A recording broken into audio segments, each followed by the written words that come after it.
All right, welcome back everybody to the S&C Podcast. Today we have a friend, mentor of mine that was in person with a couple weeks ago. Keith Alpert out of Massachusetts runs the Athletist Brand and is, in my mind, someone who doesn't have as big of a following as they should, just probably due to a lack of effort in putting out. And you've spent more time on learning the actual stuff than I have, and I've spent more time on trying to build a following online. So we're glad to finally have you on. Thanks for coming on, Keith. Thanks for having me. I always like to do things backwards. What can I tell you?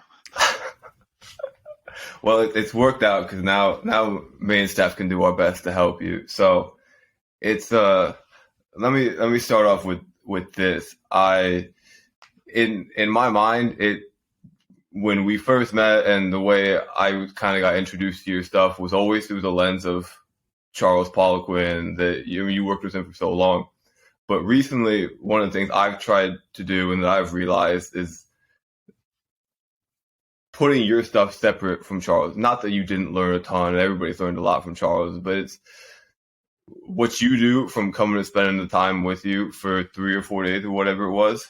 You have your own kind of style of doing stuff that's almost seems magical at times. So it wasn't really a question, but I had that thought in my mind for a long time, but it's something that I've tried to get away from. Does that make sense? Weird way to start it, but yeah, no, I think the deal is that yes, I've had many mentors. Charles was the most important mentor out of everybody. Ironically, somebody who I worked with years ago actually commented that all I did was ever learn from Charles Poliquin, which is a joke because, and Charles would have said to me, he always said, you should learn from this person and this from that person. And I took that to heart, where Charles developed a wonderful way and logical way of understanding how to create strength training programs. And that's very important. But you have to have the knowledge behind you so that you can put together appropriate strength training programs within that type of structure. And that's what I think is missing a little bit. And I'm fortunate I've been around for a long time, and because of the Charles connection, I've been able to meet a lot of people directly and then indirectly. You'll always find various pathways, and those pathways will take you and allow you to take great information, whether it's with what ATG is doing, between what Ben Patrick's thinking and Keegan Smith's thinking and Ben Clarfield's thinking. Ben was obviously influenced heavily by Charles, and be able to take your own pathway within that concept, because everybody's situation is different. The way Ben's going to do things in his facility and how he's going to run it is, and this is where I think Matthew got probably the biggest aha, and he also caught me with a lot of in-season people, and how I'm going to do it is going to be different. So you're going to run into your own situation. So Matthew, being in the soccer world, is going to morph into a coach that relates to his niche and his avatar in a way that makes sense to him, and he's going to take all the information he gets and apply it as he sees fit into the situation that develops. My situation was developed when, at first, my older brother and I worked with professional basketball players for many, many years. And we only had 6 to 12 weeks to work with them. And I had to learn over time to clean up last year's mess and still have the time to get them ready and move them forward for next year's job and situation. because every year there's a whole new group of athletes that they're competing against. And it's going to be no different in soccer and no different in any other situation. And if you want to stay ahead and be able to move up in the world at a professional level, you have to do it. And more recently, I've dealt with younger athletes where they have to put themselves on the map sooner than they did when I was a high school kid and show upward level mobility faster. They have to, because coaches are recruiting kids now when they're in ninth grade, 10th grade, or when they're 14, 15 years old. And it used to be that because they didn't have the information, people are putting their videos out and you're seeing kids in the 7th and the 8th grade, and they're extrapolating to how they might look when they're 19, 20 years old. And everybody is also taking this information, and we're not the only information that's out there. There are a lot of good coaches and have different ways that they do things. And kids are working hard. And to get them to move above and beyond, they have to improve at a higher rate than their competitors are improving. And so they need great stuff, and they have to have a great strategy going forward. Now, one thing that hasn't changed that I've been dealing with recently personally is that the kids will still get together with their friends and they go to the gym to work out, and everybody still wants to see how much they can bench press. That has not changed since I was a kid. So we're talking 40 years now. I hate to say it's been 40 years, but 40 years since I turned 18. And actually, to be anal, 40 plus years. And so kids don't understand nowadays is that if you're maxing out or you're doing low reps all the time because you want to get stronger, yes, you'll get stronger in the short term, but at the expense of putting on size. So coaches are looking at, is the kid big enough to play for me or physical enough? And they don't look at a simple fact, because the kids aren't exposed to this, that if a kid has no experience in a weight room, they're training at even 70% of their capability, and in this case, 1 rep max. So if they're bench pressing 100 pounds, that 70 pounds for multiple sets of reps will get them stronger, and at the same time will help them to begin to build some muscle tissue. Obviously, we don't want them benching 100 forever, but they'll get stronger, and at the same time take care of the fact that they need to get bigger, and need to get bigger in a way where they're more athletic as they get bigger. Because if you put 20 pounds on a 30 or 40 or 50, which I have many examples of doing over the last 4 or 5 years, but half of it is fat, we're not doing them any favors. They have to put on lean mass and, in fact, get leaner than they were when they start the process. Matthew was able to see a kid that I had that in less than 2 years put over 50 pounds on him. And another guy, and he was leaner with a 50 pounds more on him than he was at 136 pounds. So it's possible to do, but the kids have to be willing to do things that they're uncomfortable with. And our friend and mentor, at least in a different area, and I'm not happy to say he's a mentor to me, being almost 20 years younger, but Keegan would say you have to be uncommon. You have to do uncommon things that people aren't willing. Are you willing to do things that most people won't do? And you have to ask kids to bite their tongue and not worry about how much they lift and realize that they are getting stronger anyways. They do get a chance a couple times a year to train pretty heavy. And the second kid that you had interviewed with me, Matthew, Jace, was all worried because he was squatting in the low 100s, ass to the ground. And then for about 3 weeks, I had him lift heavier because his brother had to get ready for football, where they were going to be looking at how much he was lifting. And Jace, who was not a very big kid, he's about 5.5 feet tall, and he was a late bloomer. And I got him at 110 pounds, or 50 kilo, basically. And now he's probably about 65 kilo. And the kid, weighing about 55 kilo, squatted 230 pounds, ass to the ground. So it's doable if the quality of the work is there and every little link that you work. And that's probably, if you look at what Ben Patrick is saying, that's the key issue. Every little link in the body is important, and you have to treat it as such.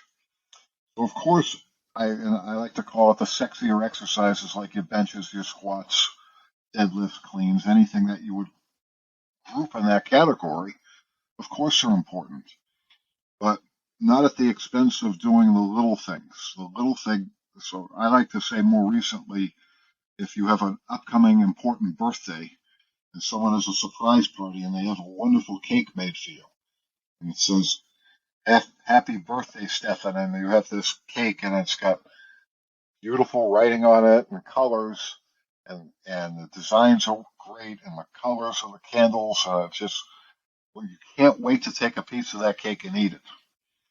That's how you want to present your body to anybody that's considering you to play at a higher level, whether you're a high school kid who wants to play at any level of college or university, or you're an aspiring professional athlete, or you're already a professional athlete looking to improve their status. That is why it's important to do all the little things. In fact, Aiden, the kid who put the 50 plus pounds on, I coached his father when he was 19 and I was 24 at the University of Massachusetts. And now he's the athletic director at a local university. And we're trying to get through to Aiden, and Aiden handles himself wonderfully. He takes all kinds of accelerated classes, gets great grades. He's handsome. His body looks great. But there's a few little things that he hasn't been doing to the level that he does most of the things that he does. And yet he's still 16 years old, and you have to take into account that he's still a kid. But I said to him even this morning, and his father said last week, that you have to be willing to do uncommon things that most 16-year-olds won't do. So if you're out with your friends, and if you remember when you were 16 that you would go to McDonald's or fast food, you were going to grab something, especially late at night after you had a few drinks. Now, fortunately, there's less drinking nowadays, but there's still drinking. It's not that much different. And are you willing to do things like avoiding putting crap in your body? And it's very difficult now because both parents are working, and you could sit there and prepare food or make sure you're choosing the right things. Or, like a kid did last year, that he was hungry and he came down to do some sled work and decided that there were 3 slices of pizza in his refrigerator that he heated up in the microwave, and had that about 75 minutes before he came down to do sled work. And let's just say that his DNA ended up on that turf field. And it was actually a good experience because he learned that when you don't handle yourself right, there are consequences to it. And trust me, I don't think he'll be reaching for pizza anytime near a sled workout, probably a week, if not even an hour next time. But that gives you a little bit of a sense of what you have to do. I guess the same is true as well for like the opposite end of that as well. You know, there's consequences for the good things that you're doing too. So like, he's not going to go for the slice of pizza anymore, but the good things that he does before the sled, he might feel the difference if he's going for the correct nutrition or preparing himself well. I just wanted to jump in just to get a little bit of a background, because like for myself, and then I guess for the listeners as well, Keith, you've got so much, well, hearing from Matt, it's almost like Matt's been keeping you as a little bit of a secret. He doesn't, like we were joking beforehand, he didn't want to bring you onto the podcast because he was a little bit afraid that it was going to be the S&K, or the K&C show now, not the S&C podcast. So give the listeners and I guess myself a little bit of background on what it is that you actually do. So you've created a brand. It's Athletist. That's how you pronounce it. Yes. Is that true? Yep. Give us a little bit of detail, a little bit of background on how you created it, because Matt tells me that he went down and did some shooting, like as in some video shooting for you to get an online product out there and ready to go. And I've been really interested. Like Matt's just been kind of dropping little hints and little bombshells everywhere. So I'm really excited to learn a little bit more about what you've been doing, how you've been doing, and obviously, like you said before, 40 plus years, it's not a short time. Like it is a long span of time. So give us a little bit of detail on what it is that you do and then where you're sort of going in the future with it all. Well, first, the 40 years seems to have gone by much faster than I would have thought. I always look back when I was in the fourth grade. I was struggling in this spelling class, and this kid, I was at a new school, and they were further along than I was, and the kid was trying to help me. So rather than write September 9th, 1974, he taught me how to write 9974 just to make it a little faster. And when I saw 74 that way, I said, what happens when we get to 2000, 2K, when it gets to 00? Do I have to write 2000 or something like that? And I said to myself, how old will I be in 26 years? And I said 36 years old, I think it was at the time. And that's 22 years ago already, 22 and a half years ago. So it goes by very, very fast. So when I was a kid, I was a very skinny kid. And I was told by a nutrition expert to eat as much food as I could. And I was what they call back in those days a latchkey kid, where I was, my older brothers were 10 and 11 years older than I was respectively. And I didn't have an opportunity to, and my mother had to work to support three kids. Unfortunately, my father wasn't really involved and not very supportive. So she had no choice. And even when I was very young, I would come home and I was by myself for a few hours, which would never happen nowadays, but back then it was much more accepted. And I had to learn how to feed myself. So the only healthy thing that I could think of that I made back in those days were I could make scrambled eggs for myself. But if I wanted dinner, I would have a TV dinner, which is basically a pre-made dinner in tin foil that had a main meal and had a dessert, and I would cook that for 30 minutes, and that's what I would eat. And I would have Pop-Tarts. I don't know if you're familiar with Pop-Tarts, but they were pastries, basically, and cereal full of sugar in it, and that's what I knew. And I figured, well, it wasn't considered a dessert, so it was okay. So I grew up with a sweet tooth and didn't know any better. And as I was getting older, my eating habits weren't great. I hated anything green in it, unless it was a McDonald's mint shake that they would serve around St. Patrick's Day. And so I got into terrible eating habits, and I graduated high school weighing only 160 pounds, despite the fact that I was lifting weights and didn't know any better. Probably the most healthy thing I ate back in those days were the post-workout shakes. That was probably it. And I never understood why that I was skinny, and no one educated me to that. And then later on, over time, I realized that I had a kid. I knew it conceptually, but sometimes you have to actually experience this. I had a kid who was 6'8" and 195 pounds, and he lived in the inner city. He was 3% body fat. He was the leanest guy I've ever seen. And trust me, I didn't get him to 3% body fat. That's what he showed up as. You've never seen, there was one other guy I could think of that was already pretty lean. It was ridiculous. both of them could jump out of the building. They were both north of 40 inches vertical. And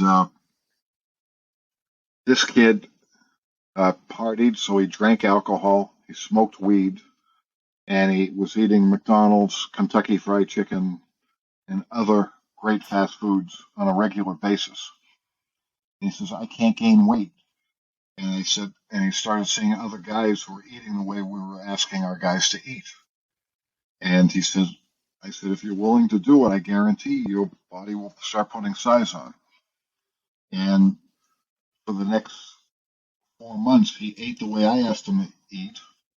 And I said, you can't drink because alcohol is going to, between alcohol and weed, you're castrating yourself and turning yourself into a woman. And shockingly, he found his way into eating the way we asked. It's very hard to take someone who's used to being handling themselves in one way and handling themselves in another. And in 4 months, he weighed 227, and he was still under 5% body fat. And this is because when you're that lean and your body, and he was high fast twitch fiber, it wasn't really that difficult. Let's just say, though, I got many accusations of putting him on steroids. And I actually took it as a compliment. But that's what happens when you put everything together. If the cake mix is good and they follow the instructions, out will come a cake that you can be proud of. But if you were to ask me to put together that type of a birthday cake, as in a real birthday cake, there's nobody who would eat it, at least on the way it looked. It probably tastes okay. But I discovered how important nutrition was at that level after I went through that experience. I knew it was, and I gradually did, on a personal level, eat better. But I didn't realize how important it was until I watched what happened to that gentleman. And that took me till I was 35 years old to realize that. So I was already seeing Charles, but the nutrition part of it didn't quite etch through. It was beginning to build. And that's where you guys nowadays really have an advantage, because you're young and you're already exposed to these things. And it's vital that they handle themselves. So you could see them 2 to 4 hours a week. It's what are they doing in those 160 plus hours is going to determine what their outcome is going to be. And so I dealt with professional athletes, and in some avenues I still do, but it's more on a project basis than it is that I'm trying to have hundreds of professional athletes to work with. Because in general, most of them don't want to do what it takes to the level that they think and what you think. There's a gap between the two of them. And they also expect it for nothing, despite the fact that many of them are making a lot of money because of their status and where they may have grown up in. So what they value and how they value it, in many cases, is not at the same level. So one of my professional basketball players about 15 years ago had a son in the 8th grade, and he was divorced, and the son was living in Pittsburgh with his mom while his dad was still playing professionally over in Europe. And so unlike most divorce cases where the kid would see the father at least once a week and every other weekend,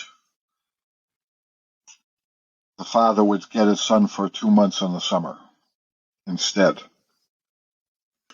And when the kid got into the 8th grade, he was a highly ranked basketball player and knew that he wanted to be with his father. So he moved to the Boston area, went to private school for 3 years.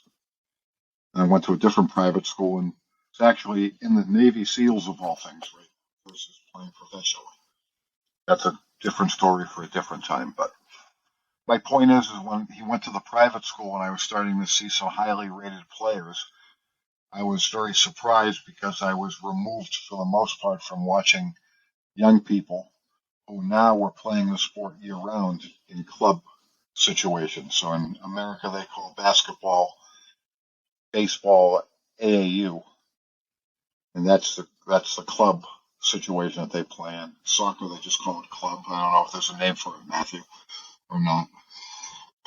Same thing in hockey. But the kids are now engaged in the world of basketball for 10 and a half months out of the year. And they don't have a true off season. And the parents, because they're investing so much money in it, want to make sure they're getting full value for the amount of money that they pay. And we try to advise them to not have them play in the fall so they could at least have their fall as their off season as opposed to the summer, because the summer in club basketball through mid-August is very important long term if they have the potential to play at the university level. So we discovered that I was looking at kids who didn't know how to incorporate strength training into these very busy schedules. So it's one thing when we say, I'm a personal trainer and I want to deal with a busy executive. Everybody says they want to deal with a busy executive, and every executive is fucking busy. It's normal. But the kids truly now are very busy and have a lot of moving parts. And we didn't grow up with a phone. We didn't grow up with the internet. I don't know how the kids do it nowadays with all these different things they're going to do it, but I guess when you grow up in it, you get used to it and how to navigate all of it. But it's still a lot because the kids playing their sport, a number of the kids also play a number of sports. I had one kid who was playing basketball for the school team while he was playing club volleyball in the winter, and then vice versa in the spring, and developed severe knee tendonitis bilaterally. And I wonder why.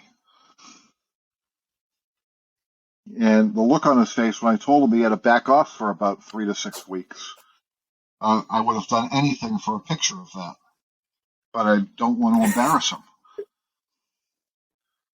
But that's the norm. And what I started noticing when we were dealing with the college players is that there was a big change about 15 years ago in college basketball, where if you were in Division I, and I'm sure it's like this for football and other sports, you have to graduate X percentage of the kids that you have in, otherwise you lose scholarships. So they decided to make training year-round at the school so that you would go to and actually be in school in the summer and take 1 or 2 classes per summer session. But what that opened up was that they were allowed to see you for 20 hours a week in the summer. And the coaches were training their kids as if they had to be in unbelievable shape in the off season. So it's July 1st, and they're expecting these kids to be in 110% condition when their first game isn't until around November 10th. Why the fuck do they have to be in perfect shape November 10th? I'm not saying for them to be in zero shape, but not until November 10th. Or if they're in football, August 1st, when they have to go report for their fall preseason workouts for a month. But they kill the kids. They wonder why there's such a ridiculous number of injuries. Kids don't have an off season. So I'm looking at these kids, and they were all high school kids wearing knee tendonitis straps, which were called Copats back in my day, because that's what the name of the brand was. You hardly saw kids wearing Copats when I was in high school. And now you go to any club tournament and you'll see kids wearing Copats on a regular basis, or some type of knee tendonitis strap, or knee sleeves. And it's commonplace and it's normal. I had one kid about 6 years ago who literally had tendonitis for 8 years and thought the pain was normal. Classic when you were hobbling into the gym. Once you got warmed up, you felt great. And then within a few hours after you were done, your knees were killing you. And that was supposed to be normal operating procedure. And that's what we're dealing with nowadays. So the reason why I tell you all of that is going from being pressed for time and working 6 to 12 weeks with the kids, it's how do you incorporate workouts into, whether in school they're playing 6 days a week with their team, whether it's 2 games or 3 some weeks, and the rest of the days being hard practices. Because the coaches have to have, my team has to be tougher than yours, so we're going to be in better condition. Versus in the off season, they have weekend tournaments where they could play at least 4 to 6 games starting Friday night and 2 practices a week. So they're actually a little less encumbered, but it's still a lot. Now throw on top of that they actually have to do real schoolwork, and the parents are demanding that their kids are good students, and they make sure that they have tutors, and they make sure that they have college prep people and college essay writers and every last things to get their kid an advantage. And now, if the kid's good and the parents have the ability to do it, the kid's in private school. In private school, a good one, and there are many in my area, it's very popular for very strong private schools, are $50,000 a year. $50K a year for private school. Then on top of it, they're paying for trainers, they're paying for AAU, club, and all the other shit that they need. And that's normal operating procedure for them. That's what we're dealing with. So you ask, how can you get great results? I'm getting these results training the kids twice during their club seasons and their slight off seasons, and once a week during the season. Because if I do more, I have someone that will do more. But Matthew saw an example or a couple of examples of kids who were clearly dead because 2 of them were coming off of games where he saw a very intense basketball game against a rival. And you could see that their legs, one kid was, my legs are killing me. So I hardly did anything for his legs, but I gave him some a tune-up at the neurological work I do, functional neurology. And we did upper body. And that's where it's different. That's my situation that I'm in. You have to determine what your situation is and how to apply the principles within your landscape. And that's the art of it. You have to have science as a background, but you have to take that information. How do you apply it in your situation? That's a context. And I would say for Matthew, that had to be he had, I'm sure, plenty of ahas, but that was probably the surprising aha from the training standpoint. Yeah. At first, it was sort of shocking to kind of show up, and I would almost had this idea in my mind that it was like, all right, I'm gonna show up there, and Keith is gonna have these super elaborate programs that I can like copy. I'm not gonna have any idea what's going on, but then I can take them, and it very much was kids in season, giving them what they were lacking in all the other stuff they do, and give them sort of the minimal effective dose so they can still have their energy in the other places. So that was fairly eye-opening, and it was an interesting thing. One thing, so program, what you do with kids varies a lot between sport and what you're doing, but I want to back up and hit on the diet point again, because you've had so much success at putting size and mass, functional hypertrophy on these kids. What are your kind of diet guidelines for these athletes? With that diet, most of them are sugarholics and weedaholics. And sugar, if your body fat's above 10%, and that's a Poliquinism for sure, then you're considered fat. But the reality is that you're at least somewhat insulin resistant. You have trouble, which means, in a nutshell, that the extra calories that you eat if you're trying to get bigger are going to be shuttled to your fat cells. And we want extra calories shuttled to your muscle cells. So you have to get them leaner. So if they're fat, how can we already begin that process? We begin that process by not spiking insulin all the time. So, yes, insulin's the mother hormone, and if we're not controlling sugar, that is going to affect our ability to be able to get the kids to grow from a muscular standpoint. When somebody comes into you when their body fat's a little bit high or very high, that means they've gotten much better at storing body fat than they are at burning body fat.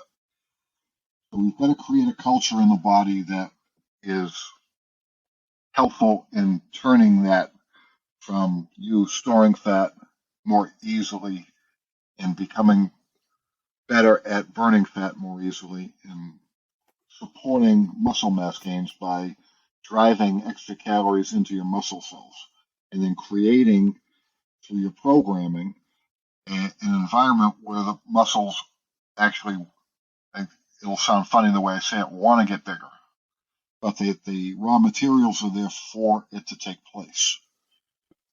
And so I do believe in low or at least lower glycemic index carb eating. So definitely high protein and lower glycemic carb eating. So brown rice, sweet potato, quinoa, that type of stuff. And eating greens.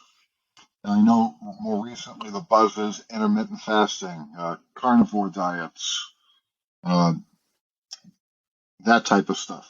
And those have their tools and they have their place. But for kids who are running around a lot, asking them to eat a carnivore diet, and I know some kids have been asked to, and ironically, the kids that I know that are on carnivore diets, because some young trainers that they're going to are following it, are actually not having the same level of success because they actually have carbohydrate needs. You just want to try to feed them any carbs that they're going to have in a state where they're a little more insulin sensitive. So we give them a few little tricks to consider, like taking strolls after they eat if there's some sugar in their diets, and if there's some if it's after practice or after them being very active. But try to get them lightly active in a situation where they don't have to do anything active by taking a stroll. It's there's a bodybuilder, Stan Efferding, that's really big on that. There's an anti-aging guy out there, Ben Greenfield, that believes in that. There's a lot of people that do. But that little light exercise that you do after eating something that might be borderline high carb or higher carb than you should be eating is a great way to give yourself some insurance that you're not working against yourself. The wheat part is quietly a killer because wheat, at least I don't know how it is down under, but when I was a kid, you could eat a bagel and not get fat.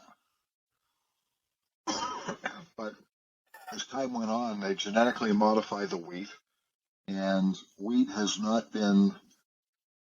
There's one gentleman out there who's really big on getting GMO wheat out of your life, and he says that there are 200 proteins that the body hasn't evolved to be able to deal with.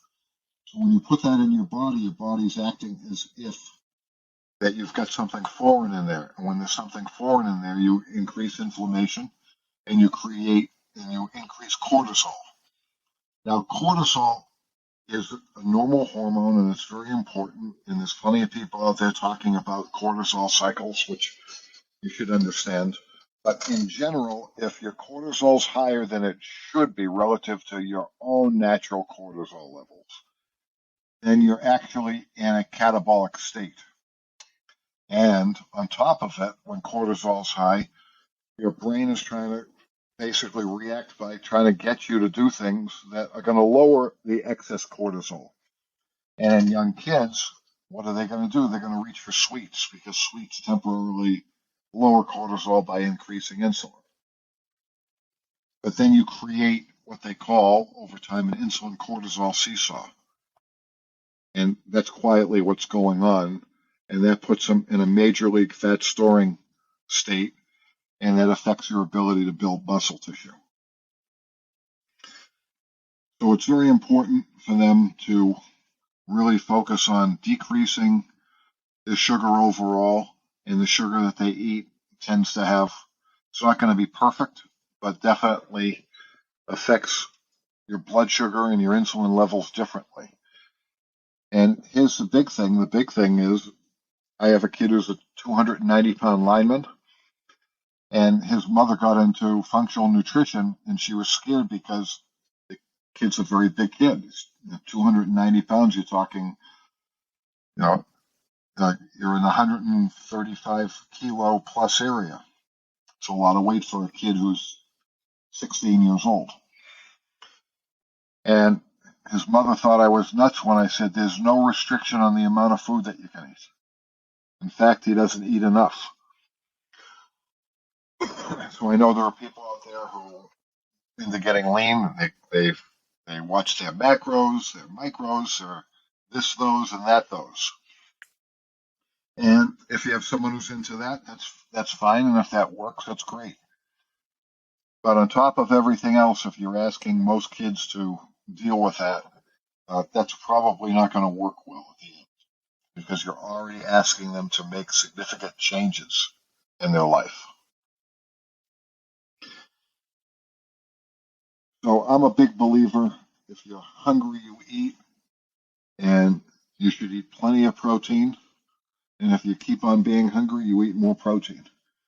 And you can have some clean carbs, but I would try to eat more clean carbs post workout. But I will say this, it's become very popular in a local high school that there are about 12 or 15 of my athletes that are now going to school with chicken and rice in their thermoses. Because if you eat that school lunch, you are going to get fat. It's absolute crap. I wouldn't feed a dog I hate that food. I'm not even sure I would eat the mouse that might be in my house that food. I mean, they really have some nerve calling that food. But that's what the kids eat. In fact, about 5-6 years ago, probably the best athlete in my son's grade saw my son. So my son was trying to get bigger, and he was eating 3 cheeseburgers. So I said, "Are you eating the bread?" I said, "At least have the 3 cheeseburgers without all the bread. So just make it a triple burger, just to get him to do something." And one of the kids popped off, the best athlete in his grade popped off, that the bread's the healthiest part of the meal. It's like you're talking about bleached bread. I mean, bleached bread. I mean, I guess our stomachs are nice. I had a conversation. They are now. I had a conversation working with the soccer team, my old soccer team that I played for, where I'm doing some strength work with a couple of the players there, and I was at training with them, and we were talking about nutrition, and I'm no nutrition expert. So for me, it's just about what I've been learning, and trying to get the most nutrient dense food into me has changed my life significantly, because I was just like you, Keith. Sugar for me when I was a kid, it was just like I saw it and I already felt energized before I even put it in my mouth. I felt like that buzz had hit me before I'd even gone and put it in my mouth.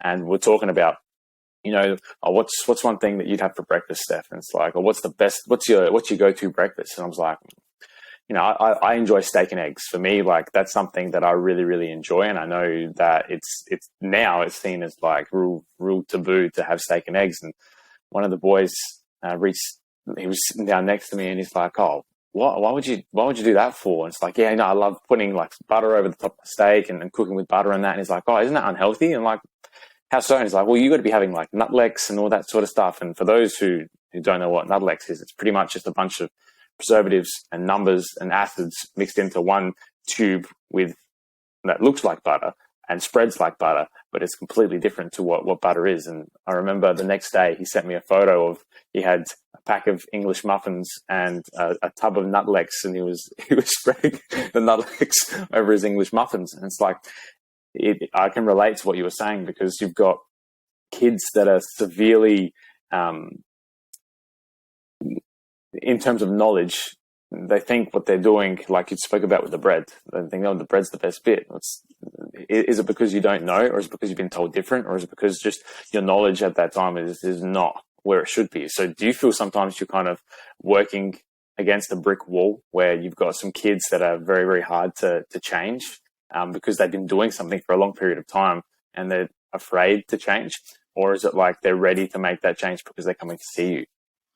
I'm in a fortunate situation now because at the local high school, every kid's watched their friends getting bigger and stronger at a faster rate, and so then they want to learn how, and then they all want that.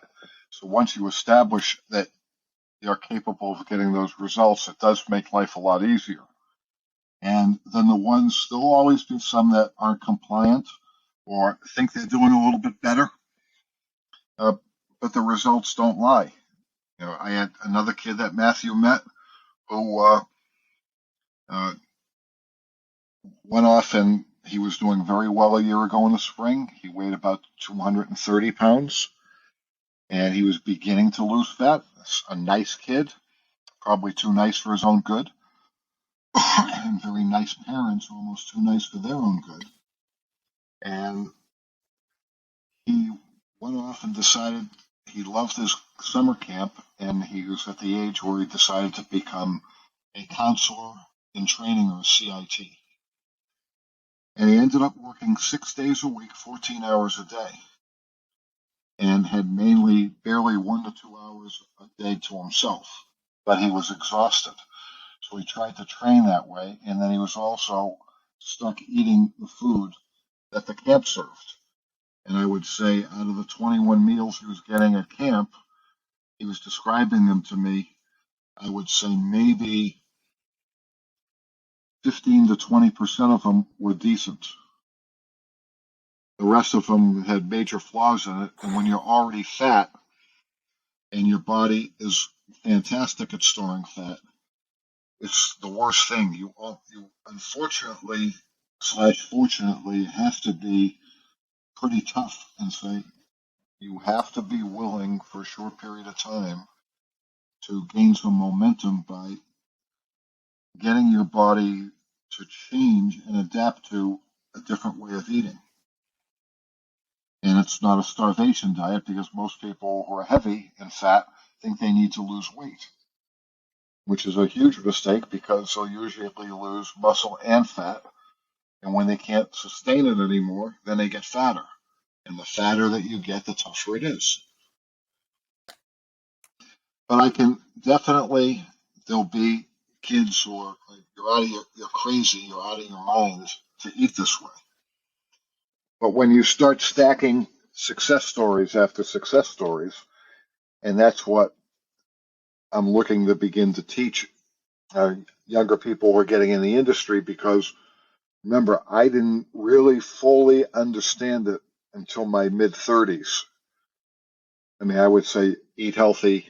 This is what I would do to eat healthy, but not as strictly until I got to my mid-30s. And that's where young guys have a huge advantage. If they get started early in that, they have a chance to gain early success in their results. And that's a great opportunity for them to build their business. You get results, you're going to get business. And so going back to the kid didn't have as good a season as he wanted, and he's disenchanted. And I believe he's actually quitting playing football for his last year. And then I find out from another guy, they see him in McDonald's, and they say he's getting big and fat, which is unfortunate.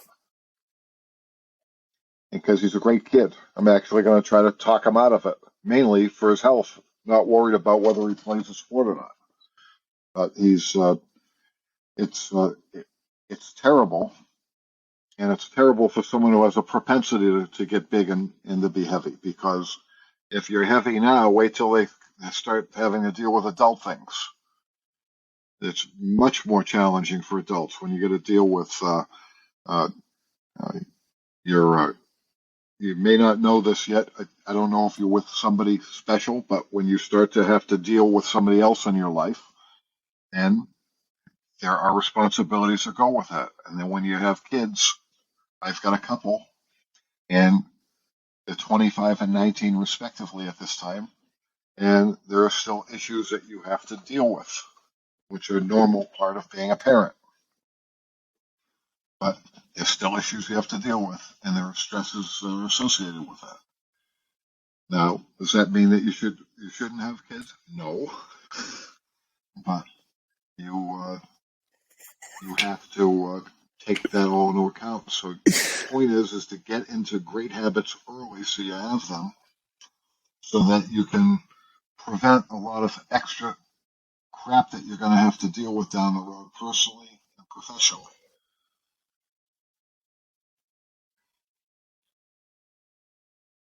I can speak. Go on, Matty. Tour here. Okay. Yeah. So a little bit of a detour here. So when I was there visiting you, you kind of showed me around that wall behind you and all the other information you have stored from so many people over the years. Who, obviously, besides Charles, who we've mentioned already, who kind of had the most effect on you in terms of building what you do and how you do things? And make it a two-part question. What are you most excited about now that you're learning? That's a tough question to answer. I think in terms of people that to learn from, I think any descendant of Poliquin is at least a good start for people, because at least from a structure standpoint, that's where it's very, very important to at least have some form of a structure, and then you can build it out any which way you want. I don't think there's enough of that going on. I think what you find is, because he built his program design based on principles, and what you see a lot of people doing a little more of is, this is this style and this is what we like to do, and they make it a little more recipe oriented and less thinking oriented. So I think it's a multi-pronged question where, yes, you should learn from people who have had success with athletes and take what you learn from them, and then how does it actually apply to your situation? You might decide that a lot applies, and you might decide that only a few percentage points apply. And even if it's only a little bit, it doesn't mean that it's a waste of time to be exposed to different people. I would say that what I think is important for, if you're into strength coaching, is, yes, pick a few people that it might be local. There are good people in Australia that are out there. There are good people in England. There are good people all over the world to learn from, who are solid and can help you with a foundation. But I do think the principles that anybody uses, that Charles talked about, are a great foundational point to build off of. I do think that ATG has been very good in terms of talking more about how you have to train each link. I like to call it link of the body, where a lot of people tend to train the hips too much from a muscular standpoint. That, I think, is that I think is very prominent when you watch college football players squat. Or they try to squat like power lifters, but they're not even held to that standard. Most of them squat above parallel. But it's a hip dominant squat. So a lot of what they do is hip dominant from a muscular training standpoint.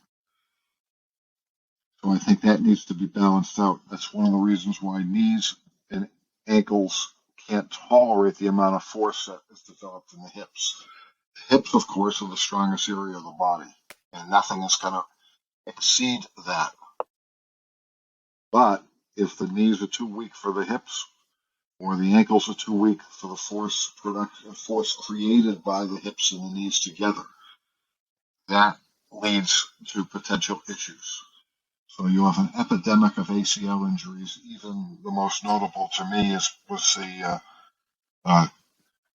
Saquon Barkley one of a few years ago, where it was mainly a non-contact injury. And there's a guy who's an outrageous physical talent, incredible legs, squatting over 600 pounds on the internet, and a decent range too, not terrible, but hip dominant. And now, and then in the world of basketball, how many Achilles tendon injuries need to continue to happen until someone actually starts dealing with it appropriately? So you can argue that you had Kevin Durant, Kobe Bryant, late Kobe Bryant, DeMarcus Cousins. I mean, unbelievable. Three of the top players of their time. DeMarcus Cousins has never been the same since. Klay Thompson blowing an Achilles after coming off an ACL.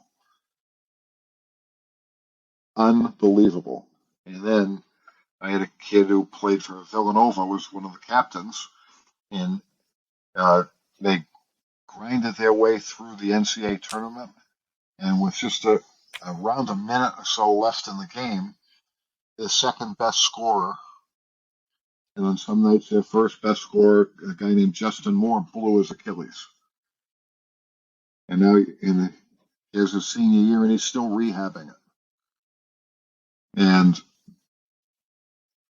to lose one of your best players at that time, so they went to the Final Four shorthanded. That didn't work out too well for them. To me, most of that stuff can be prevented, and it's unnecessary. And it's and why people aren't looking at it to the level of figuring it out is beyond me. So I think that's where Ben Patrick has it right, and I think Keegan Smith has it right with looking at his version of strength curves in the short range and the long range. I think those are very important concepts. But I think you have to have, in order to incorporate all of that stuff, you have to have an understanding of the principles. That's why I like the Charles and some of the descendants of people of Charles teaching, I think, is a great place to start. I think if I was to do it over again, I would have probably considered going to chiropractic school or physical therapy. At minimum, somebody should go and learn some form of body work, like massage therapy, so that they have the chance to be able to put their hands on people. So if they do soft tissue work, I think that's got some value to it. And learn functional neurology.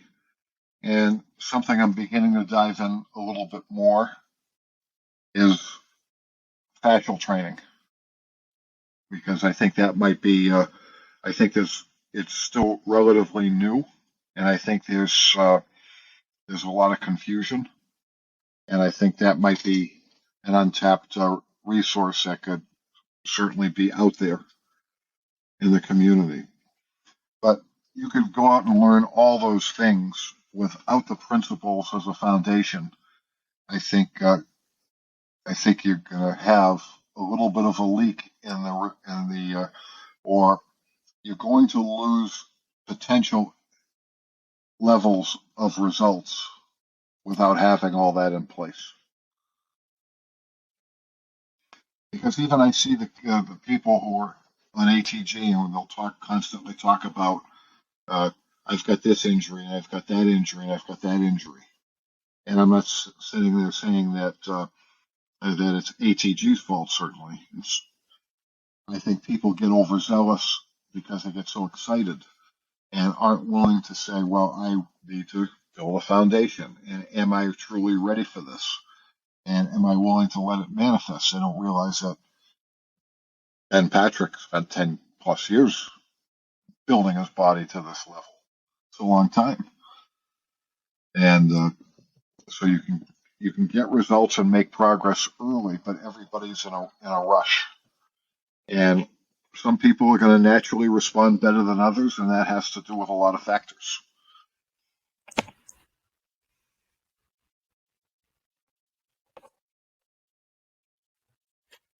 Keith, do you believe that, having worked with a significant amount of young athletes, do you believe that there's that small minority of kids, and I guess you can call it gifted, where they can get away with a lot of different things to what the majority of kids couldn't? So whether it's training more, whether it's not focusing on strength training, whether it is nutrition, do you think that it's a majority of kids don't have, that will use those three aspects of, the overtraining, the lack of strength training, and then the poor nutrition? Do you think a lot of kids, if they were to fix one or maybe two of those things, it would significantly change their trajectory and where they were going, where they were heading for their sport? And like I said, that would probably be a majority from your experience. Yeah, so I would answer that two ways. One, I think there are kids in many aspects of sports that get away with it because they have a natural talent, or they're natural in some areas. So you have some guys who can jump out of the building, so they're able to, or they're faster. So because they can jump higher and they're faster and maybe more physically dominant, that might prevent them from caring as much about the actual skills of their particular sport, because they're able to get by without it. And obviously, when you watch in America, you watch ESPN, and they have the plays of the week, and there's always at least one or two ridiculous dunks that you'll see, or athletic plays, and that's fantastic. There's no doubt that the kids have no idea I like to say is what you thought 100% was and what 100% really is. So there was a classic case where a mentor of mine took a guy who was a professional athlete, and he was a well-known functional alcoholic. And this functional alcoholic was getting into his mid-30s and was noticing that the younger players were starting to get paid a lot of money, even though, despite his drinking habit, he was still one of the top players at his position in the sport. But he realized that he wanted to hang in longer and make the kind of money that the young kids were beginning to make. So he did very well, but he was looking at a great opportunity to see if he could challenge himself and get, at that time, a bigger contract, which was going to be much harder at 35 years old to do. So he went out to see Charles in Arizona, and Charles said, no alcohol until the weekend. And so to the guy's credit, it had to be tough. He had no alcohol, but at the same time, he was given nutrition, he was given supplementation, things to obviously replace it in the short term. And he was already starting to notice he was feeling a little bit better.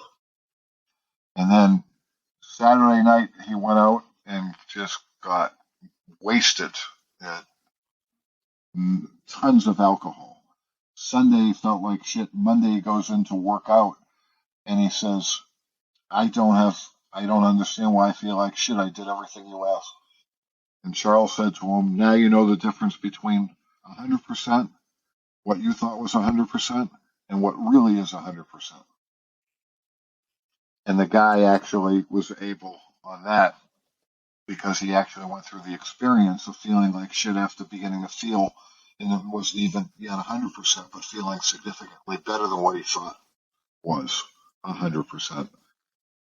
He got the message, and he ended up playing for another 5 or so years and getting those contracts he wanted, which was great. So that's obviously an older athlete, but you can take the lesson and extrapolate it all the way down. The earlier you get started, like I imagine if I knew what I know now when I was 14, 15 years old and I ate better, I certainly wouldn't have graduated high school at 160 pounds, and I probably would have had a few more opportunities. I did play at the 2-year school level in college, and probably could have played in Division III, but didn't.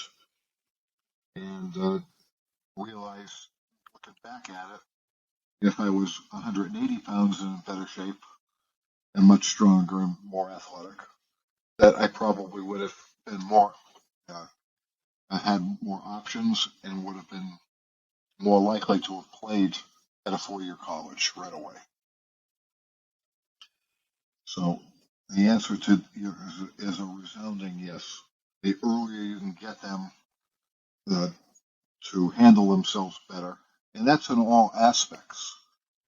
A lot of the kids stay up late at night talking to their girlfriends, or they're playing video games all night, or hanging out with their friends all night. And look, it's great. We all went through that. We all have people we're close to. Totally understandable.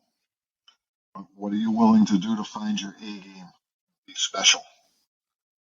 That is what is most important. The earlier the kids get closer to that, the earlier they're going to make some amazing progress. There's a lot of untapped progress. And the good news about kids is that kids are still morphing into adulthood on a physiological level. So the reason why they make these gains is that their body's ready to make these jumps. You just have to create the right environment around it. But now there's so many options taking up everybody's mind. We all are overloaded with information, overloaded with options, and that it's very hard to turn any down. And so there are definitely different challenges today than there certainly were when I was in high school. But the main principles are still the same. How are you handling yourself? What are you willing to do that your competitor is not? Many times, this is something I dealt also with the general public in personal training. And I had a lot of executives, and I would work with their wives and occasionally even their daughters. And they would always whine to me about, how come I'm not losing any weight? Because you're not doing everything necessary. So there might be 30 things you need to do. For some people who are genetically gifted, maybe 5 to 10. But some might have to do 30 things. And you're doing 5 more things. That's great. But that might not be enough. In anything that you do, there are certain steps, and we're all guilty of this. We take some steps, and sometimes we don't take all the steps we need to take for it to be successful. And that's certainly what it takes.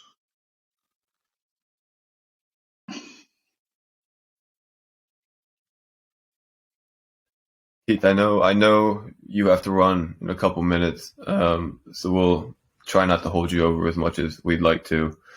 But just maybe to round it out now, so that you have a minute or two in between, where can everybody find you, get in touch, reach out? Athletist on the Facebook page, ATHLETIST. I have a website, athletist.com. I'm on Instagram. Anybody who's interested in reaching out can certainly send me a direct message or email me at currently at my name, Keith Alpert, at gmail.com as well.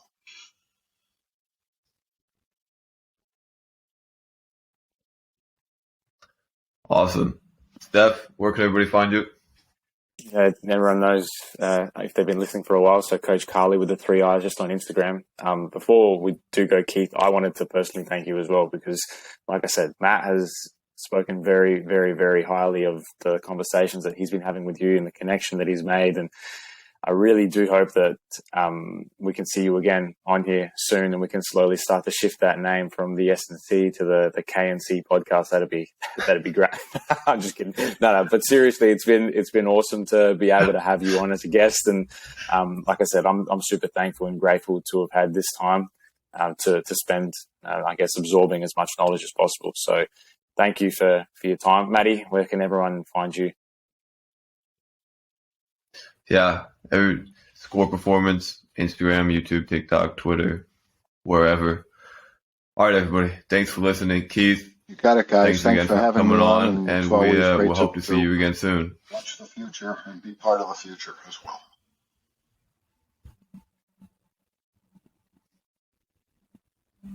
Thanks, Keith.